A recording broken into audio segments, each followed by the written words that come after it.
me ask you a question. When did you start shrinking to fit in rooms you were born to stand out in? When did you stop seeing a giant in the mirror and start seeing a mistake? You think you're broken? You're not broken. You're becoming. Every scar, that's a badge. Every failure, that's a lesson. But see, you've been looking in the mirror through the wrong lens. You're measuring your worth by likes and follows, by grades and job titles,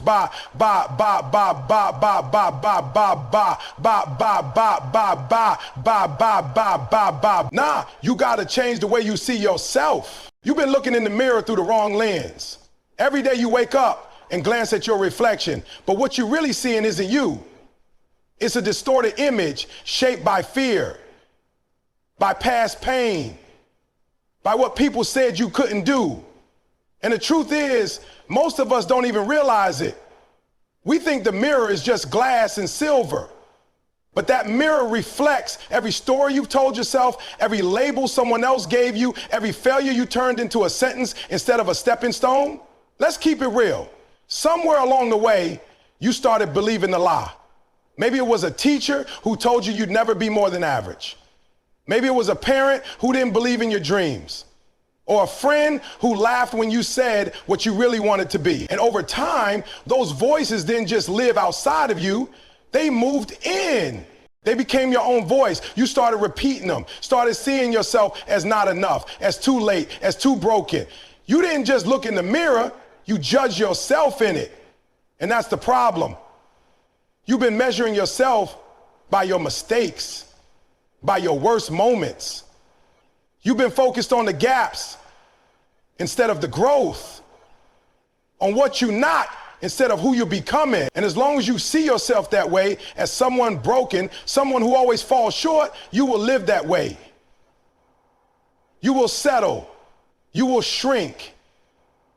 You will walk into opportunities and talk yourself out of them before you even begin. But what if I told you the mirror was never the enemy? The real problem isn't the reflection, it's the filter. And that filter can be changed. Because listen to me, you are not your past. You are not your pain. You are not your trauma. You are the one who survived it. You are the one who's still standing. You are the one who woke up today with breath in your lungs and a purpose still beating in your chest. That means you're not finished. That means you've still got time to rise. You have to understand something deep in your spirit. You're not broken, you're in progress. You're not failing, you're growing. Just because you're not where you want to be doesn't mean you're lost. It means you're learning. And when you shift the way you see yourself, you shift the way you live. You stop moving like a mistake and start moving like a miracle. You stop talking like a victim and start walking like a warrior. A mirror doesn't get to tell you who you are, you do. You are the author of your story. You are the voice that defines your identity. So every time you look at yourself, ask, am I seeing truth or am I seeing fear? Am I reflecting God's vision for me or the world's limitations? Because once you start seeing yourself as more, you start becoming more. Not because something outside you changes, but because something inside you does. So today, make that choice. Clean the mirror, change the filter, and speak this over yourself. I am not what happened to me. I am what I choose to become. The moment you start seeing yourself differently is the moment your whole life begins to shift. When you believe you're average, you show up average. That's not a motivational quote, it's a hard truth. The way you see yourself determines the way you move through the world. If you believe you're ordinary, you'll play small. If you believe you don't have what it takes, you'll hesitate. You'll overthink, you'll second guess. And when the opportunity comes, you'll freeze. Because deep down, you don't believe you deserve it. It's not talent holding people back. It's belief. See, most people are not limited by their potential.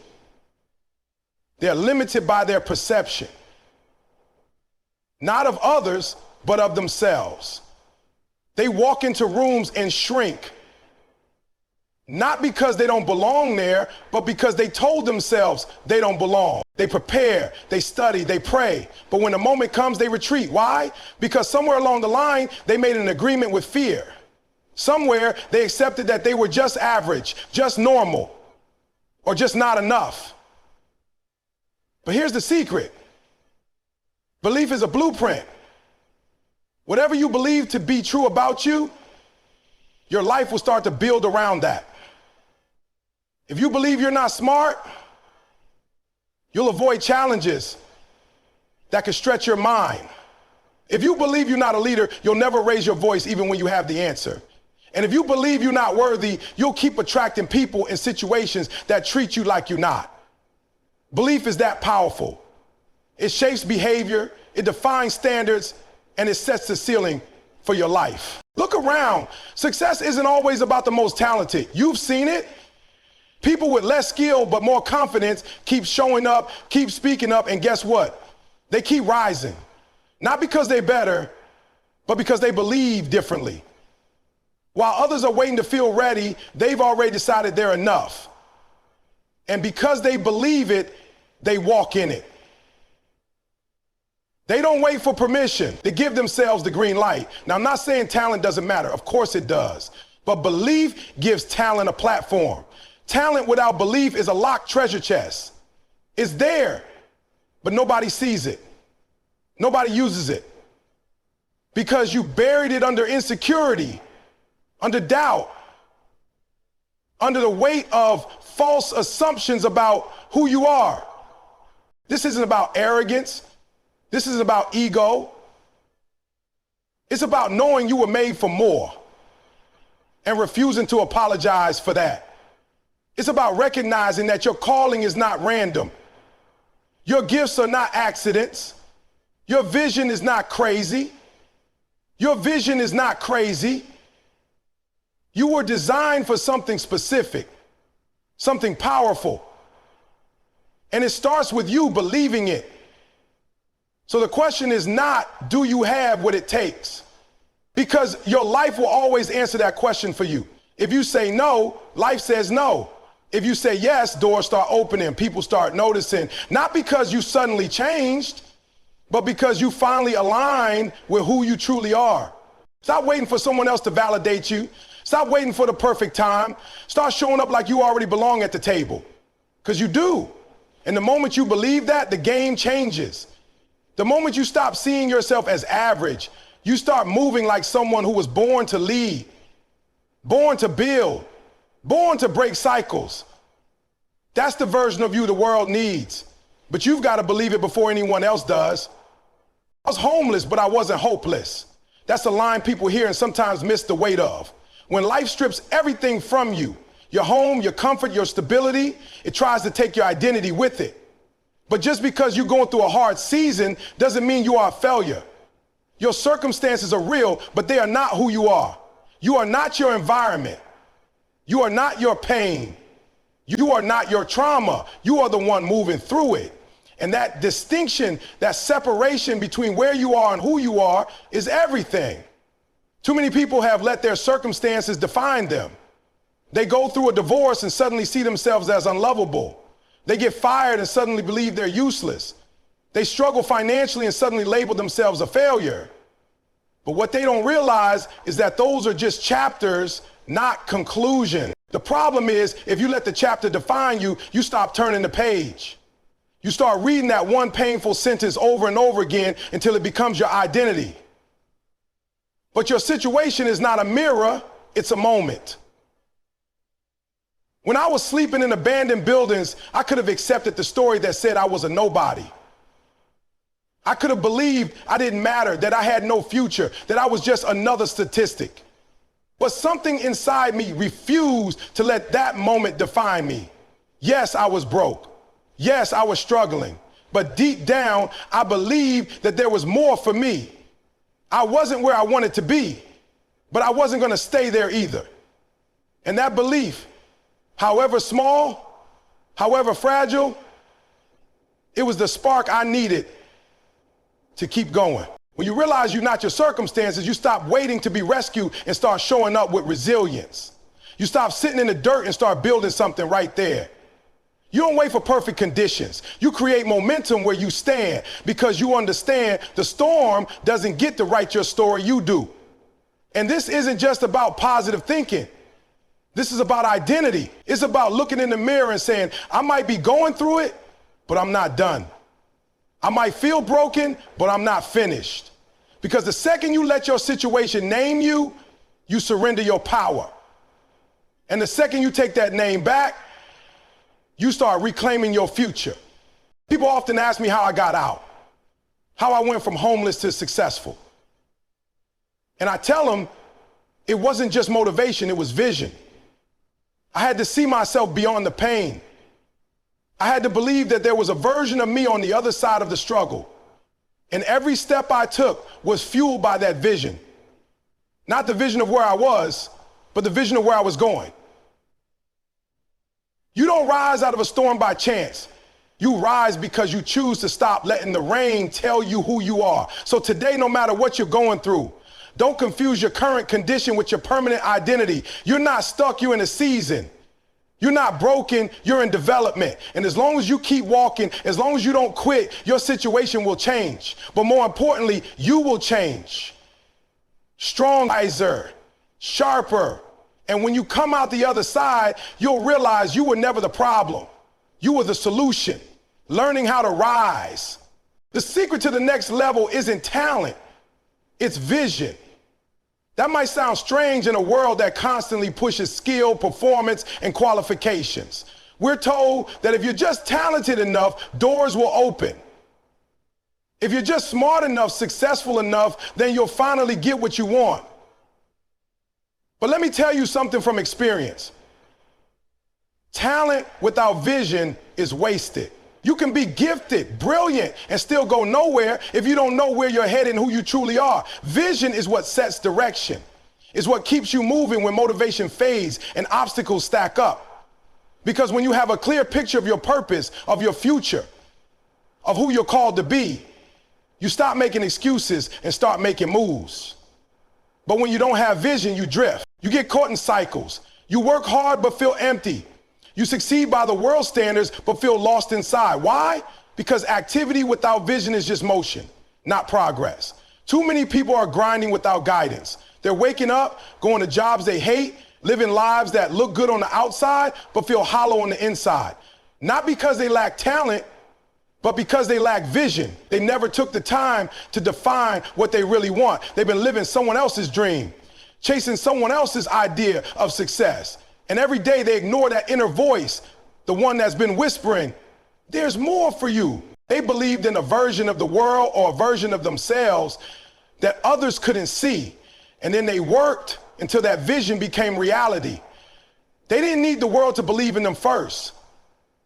They believed in themselves, even when nobody else did.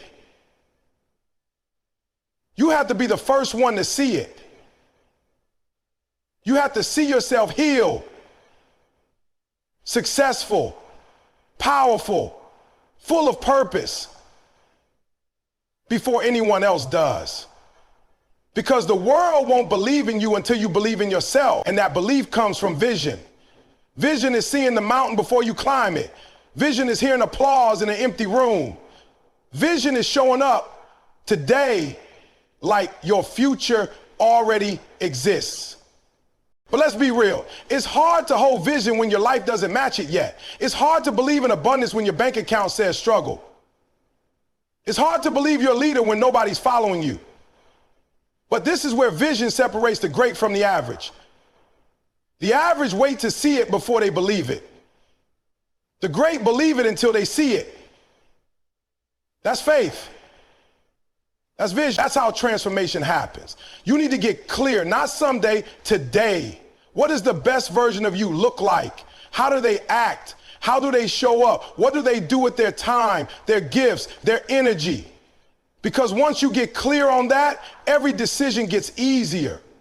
You don't just wake up, you wake up with intention. You don't just work, you work with focus.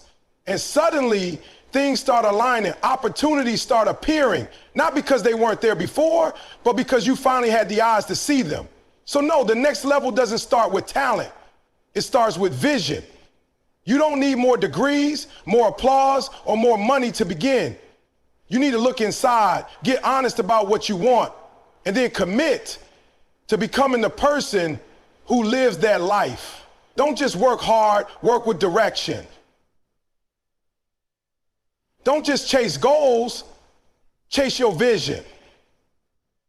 Because once you see it and you believe in it, there's not a thing in this world that can stop you. Say it out loud. I'm not weak, I'm warrior DNA. That's not just a motivational slogan, that's a declaration of identity.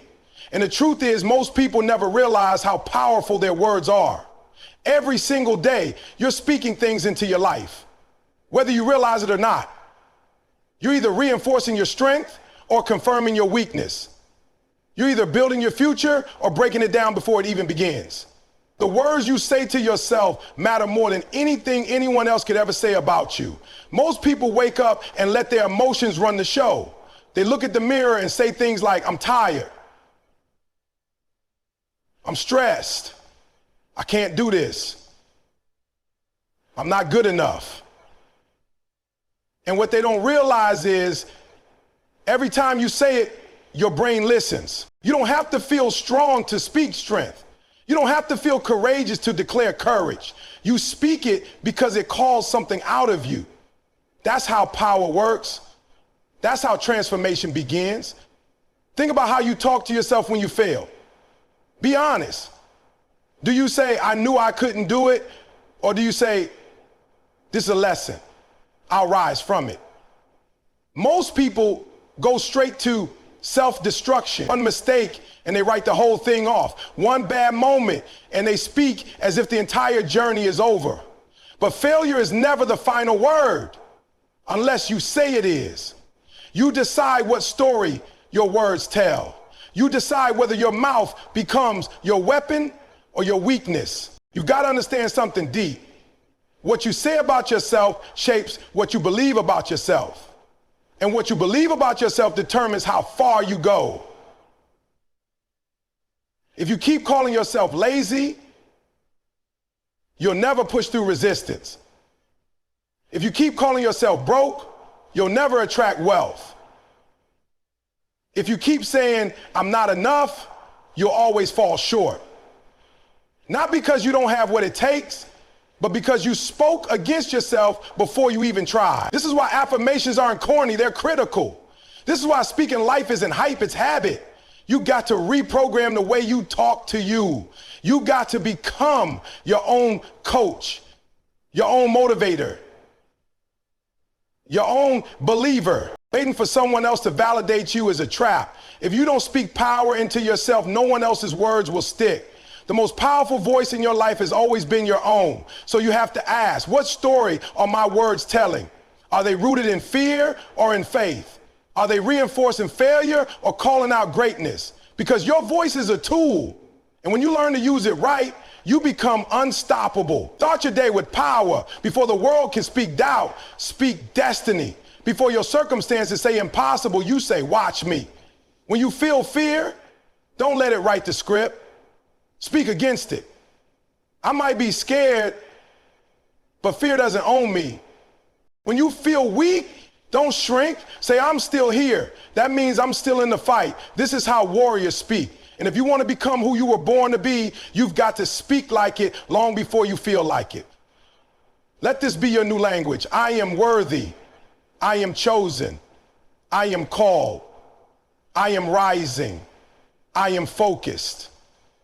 I am powerful. And nothing that happens today will change who I am becoming. Your words are not just noise. They are blueprints. Build something unstoppable. Build something intentional. Build a mindset so solid that no storm can shake it. It starts with what you say. Speak life. And then live it. But that's where the real power is. Change doesn't happen in big dramatic events. It happens in the small, invisible, consistent choices. It's waking up early when you want to sleep in. It's studying when you'd rather scroll. It's saying no to distractions and yes to discipline. That's where the transformation lives. In the repetition, in the grind. in the decision to not quit just because it's not easy. We've been lied to. We've been told that change is about motivation, that all you need is inspiration and the right playlist, and suddenly your life will shift. But let me tell you the truth. Motivation fades. Some mornings, it won't be there. Some nights you'll be exhausted. And in those moments, you need something stronger than hype. You need commitment. You need a reason so deep that even when the emotions are gone, your dedication stays. Change demands consistency, not perfection. Stop waiting until everything is perfect to begin. Stop thinking you have to feel ready to act. You won't always feel ready. You'll feel scared. You'll feel overwhelmed. You'll feel like quitting. But the people who truly change are the ones who keep going anyway. They show up broken. They show up tired. They show up uncertain, but they show up. And that's what separates them from the crowd. You can't microwave your transformation. This isn't instant success. You can't skip the process. You have to live through it. And yes, it's going to stretch you. It's going to test you. It's going to pull up all your old habits and ask, are you ready to let this go or not? Change doesn't just happen around you. It has to happen inside you. Your mindset has to shift. Your beliefs have to upgrade. Your identity has to evolve. And let's be honest, change can be lonely. When you start leveling up, not everyone will come with you. Some people will misunderstand you. Some will criticize you. Some will want you to stay the same because it makes them more comfortable. But hear me. You don't owe anyone your stagnation. You don't have to keep shrinking to fit into spaces you've outgrown. Let them go. Keep growing. You weren't made to stay stuck just because others are afraid of movement. You have to fall in love with the process. You have to trust that every rep, every journal entry, every morning you fight for yourself is adding up, even when you can't see it. You have to believe that every day you choose growth, you're getting closer to the version of yourself you were created to be. It's not about massive leaps. It's about steady steps. One foot in front of the other, every single day. That's how you build a new life. A version of you that's free, focused, and fulfilled. That version doesn't come from wishing, it comes from work, from showing up every day with fire in your belly and vision in your heart. So today, make the decision again. Choose growth again. Choose discipline again. You're not gonna feel like it every time, and that's okay. What matters is that you keep showing up, keep building, keep becoming, because real change isn't just possible, it's inevitable when you refuse to quit.